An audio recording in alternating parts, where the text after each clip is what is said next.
Allez discuter de celui qui est tout près du tunnel Louis-Hippolyte Lafontaine à Montréal, qui a été installé pour, entre autres, ce méga chantier. On en discute avec Bertrand Godin, qui est pilote automobile et expert en sécurité routière. Bonjour Bertrand. Hey, bon matin. Est-ce qu'on sait il est où précisément pour les gens à la maison qui ne sont pas au courant? Ben, écoutez, juste à l'entrée, on le sait que bon, que ce soit du côté direction est-ouest, eh bien, vous allez avoir les panneaux. C'est simple, donc il y a les panneaux de 50 km/h. Vous savez, s'ils sont recouverts, s'il y a une housse sur le panneau, ça veut dire que, bon, parce qu'on en voit des fois des chantiers qui sont recouverts, Ouais. ça veut dire que la zone n'est pas active.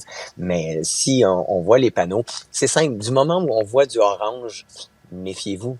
Mhm. Et donc là, théoriquement, c'est 50 km/h dans cette section.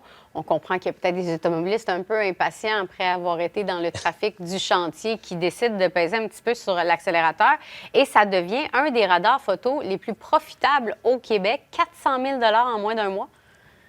Oui, exactement. C'est certain que lorsqu'il y a beaucoup de trafic, c'est pas là vraiment qu'on va avoir le plus de contraventions données. C'est vraiment lorsque il y en a pas de trafic. Les gens, bon, sortent d'une zone de 100 km/h à 70 et là, ben, pensent toujours que c'est 100 km/h. Donc, je dis tout le temps, il y a les indisciplinés attentifs. Eux autres, ils n'auront pas de contravention parce que, bon, ils roulaient plus vite que la limite, vont ralentir quand ils vont voir les panneaux et tout de suite après le panneau, ils vont se mettre à réaccélérer.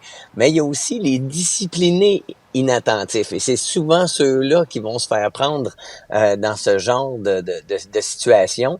Se fie à la voiture devant. Donc, ne regarde pas nécessairement les panneaux pour savoir quelle est la vitesse dans la zone.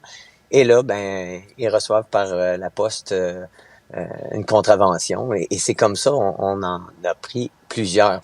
Ce que j'aurais aimé savoir de la statistique, c'est si depuis l'installation du radar photo dans le tunnel, si on a réduit énormément le nombre d'accidents. Parce que Ouais. les dépassements de limite de vitesse dans le tunnel se font après les heures de pointe. Mhm. Et le fait qu'il soit aussi lucratif, ça en dit beaucoup sur les automobilistes ou est-ce qu'il est un peu, je me permets de mettre ça en guillemets, malhonnête ce radar-là? Est-ce qu'il est bien indiqué pour le fait qu'il y ait autant de personnes qui se soient fait prendre? Il est bien indiqué et ça c'est le grand malheur de ceux qui sont inattentifs au volant et c'est vrai que c'est frustrant lorsqu'on reçoit ce genre de contravention, mais parce que les gens sont tout simplement pas conscients.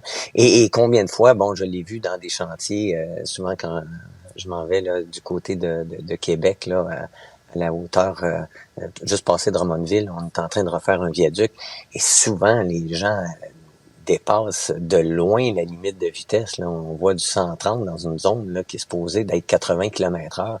Donc, écoutez, pour la sécurité des travailleurs, et en plus de ça, c'est des zones qui peuvent avoir des débris ou quoi que ce soit. Donc, ça vaut la peine de ralentir pour être attentif. C'est ça le but.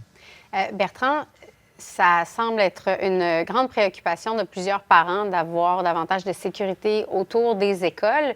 Est-ce que c'est si cher que ça à implanter des radars? Il me semble que ça aurait certainement une grande acceptabilité sociale, le fait de mettre des radars tout près des écoles. Et pourquoi c'est pas implanté davantage? Parce qu'il faut aller du côté, je dirais encore, du côté des écoles, il faut aller du côté vraiment de la compréhension de l'environnement, de faire en sorte de réduire la vitesse. Souvent, les gens vont regarder l'indicateur de vitesse et ne vont pas analyser l'environnement. Écoutez, du moment où on voit un être humain, ralentissez, méfiez-vous. Hier, justement, je m'en revenais, j'ai failli avoir un face-à-face. J'ai vu quelqu'un qui négociait un virage, j'ai dit, oh, c'est un beau cas de sous-virage. Le fait de l'avoir vu à l'avance, j'ai eu le temps de faire ma manœuvre avant même que lui se rende compte qu'il sous-virait. Et puis, donc, c'est pour ça, porter une attention.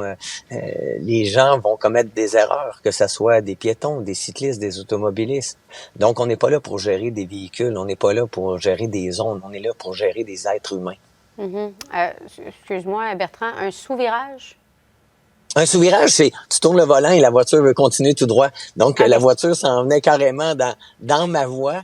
Et là, bon, ben j'ai eu le temps de voir de me dire, bon, ben, je vais passer un peu sur le gazon du voisin. Donc, un semi-virage, ce serait plus le terme. Merci beaucoup, Bertrand, d'avoir été avec nous. Et merci à vous. Bye.